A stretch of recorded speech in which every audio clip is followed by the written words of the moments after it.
For centuries, mankind has willfully and persistently blinded themselves to the true scale of the Tyranids. With every victory has come complacency. Lessons are forgotten, tactics are discarded, and garrisons left perilously under strength. The Imperium of Man has fought 3 major conflicts against the Hive Fleets, and 3 times it has made the same mistakes, fallen into the same traps, and found itself closer to the brink of destruction than any would care to admit. But no longer. In the era Indomitus, the enormous gears of the Imperium's war machine, dormant and rusted, are slowly beginning to turn. But such strength can only be marshaled through immense effort and at terrible cost. It will require flesh, bone, and steel. It will demand even more from those with nothing left to give, but above all, it will take time. And time is the one resource that the Imperium of Man does not have. It must be taken.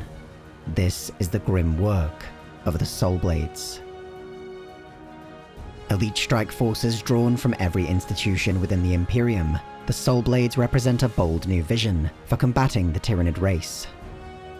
Rather than merely awaiting the arrival of a Hive fleet at some predetermined and fortified position, such as had occurred on Macragge or Baal, the Solblades would advance rapidly to delay and harass the swarm in any way they could.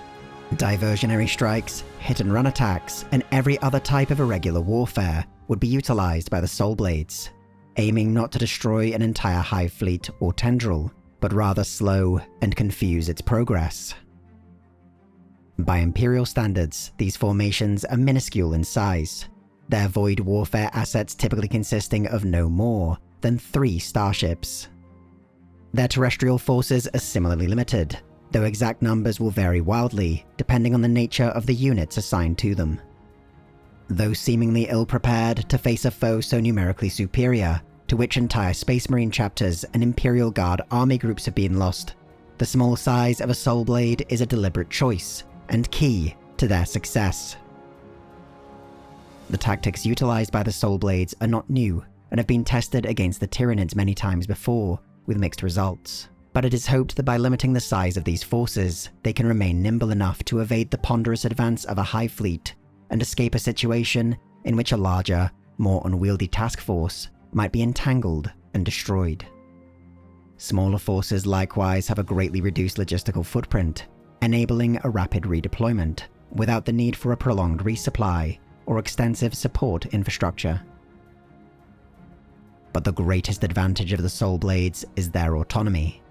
Each force possesses everything it needs to sustain a prolonged operation, far from the Imperium's oversight or support. The shadow in the warp caused by the Tyranid hive mind has long plagued any and all resistance rallied against it, disrupting faster-than-light travel, communications, and psychic abilities.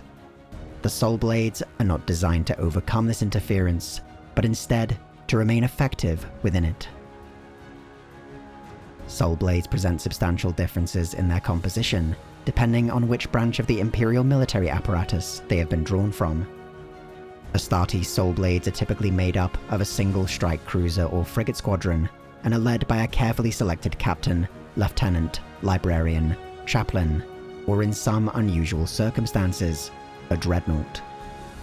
Often, these have been formed from those within the larger chapter, with experience in hunting Xenos, or even Tyranids specifically, when possible. Consequently, many Astartes Solblades are operated by the Death Watch, their skills uniquely aligned to the challenges posed by the Tyranid threat. Solblades contributed by the knightly houses are some of the smallest, sometimes consisting of only a single lance.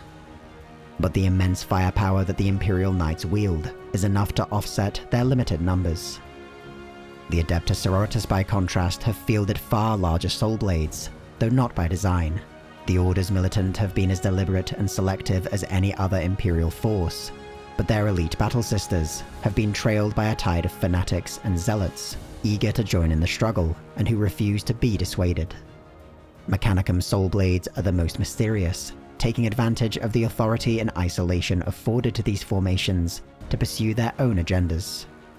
Even the vaunted Custodies have contributed Solblades, though their deployment so far from Terra has necessitated a flexible interpretation of the bonds and codes that dictate their deployment.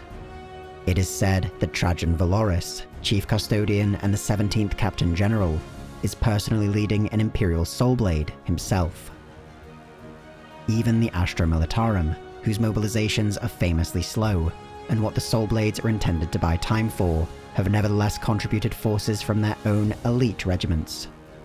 Stormtroopers from the Tempestus Scions, Kasakins trained in the style of Lost Cadia, and a multitude of esoteric alien hunters from the Catachan Jungle Fighters to the Death Corps of Krieg, all have been mustered and integrated into the diverse ranks of Solblades. The disparate nature of these unconventional forces amplifies their overall effectiveness and adaptability, as each brings their own unique strengths and specialized training. As a consequence, the Tyranid hive mind is faced with a multitude of differing strategies and tactics, ensuring that what might be effective against one might prove ineffective against another. The Solblades are a direct result of Hive Fleet Leviathan, thought to be destroyed over Baal, only to re-emerge in the western expanses of Segmentum Pacificus. As the Imperium undertakes the greatest mobilization in its history, regiments must be redeployed from distant war zones. Others must be mustered from scratch. Support convoys and supply bases must be established, and corridors through the warp discovered and reinforced against the perpetual threat of piracy and raiders. Until this can be done, the Tyranids must be delayed by every means. Departing from ceremonies of pomp and grandeur, the first Solblades to participate in the Fourth Tyrannic War have found themselves in a nightmarish maelstrom of carnage and slaughter. Dozens of Imperial worlds are in the process of being consumed, and special attention must be given to which ones would benefit the most from the support of a Solblade, and which must be abandoned to serve the greater strategic objective. Yet already, these forces have accomplished things that would have been unthinkable in any previous campaign against the Tyranids. Solblades have bolstered the defenses of isolated Imperial bastions, turning what should have been easy conquests of the Tyranids into protracted centers of resistance.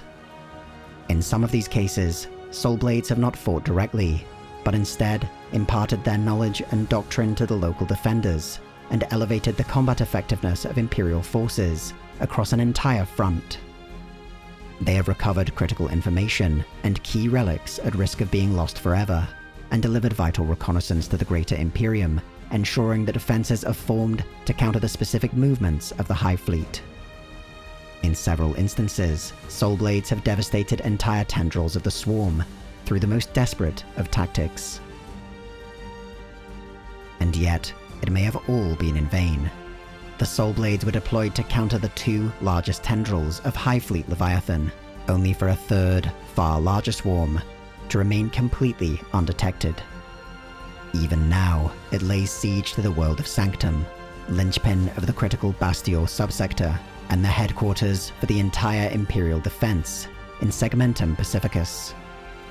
The Solblades have found remarkable success, but their intervention may have come too late. For while mankind blinded themselves to the true scale of the Tyranids, the hive mind has carefully observed every attempt made against it. It has watched, and it has learned.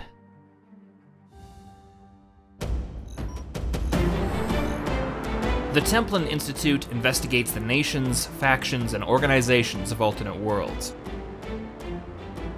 If you've enjoyed this video and would like to join the Templin Institute, consider pledging to our Patreon page. Along with increased security access, you'll be able to vote in polls to determine future topics, get custom wallpaper every week, and receive some other exclusive rewards.